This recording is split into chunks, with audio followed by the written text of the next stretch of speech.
Today we're going to do something different. We're going to make a 1960 recipe. It's called... What's it called?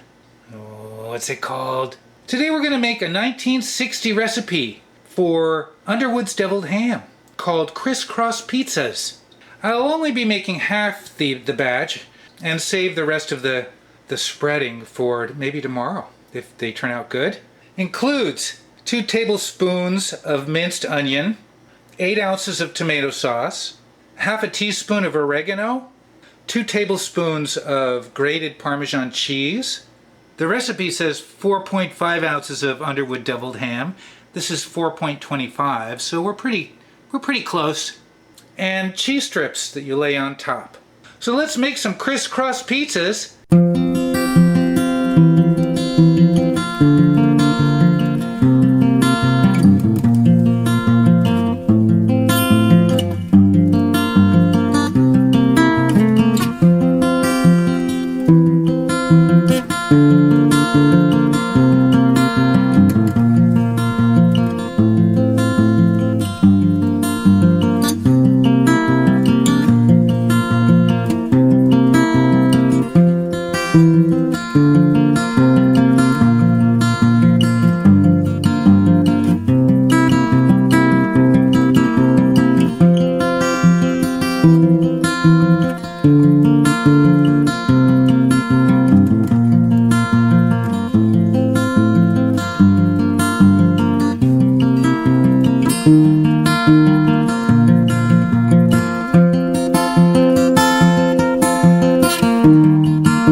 Whet our appetite with the olives.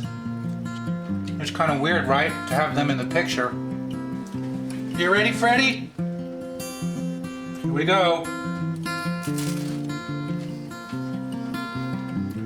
That does not taste like I thought it would taste. I'm not sure how I thought it would taste. It's very good. I wish I was drinking. I wish I was drinking, man.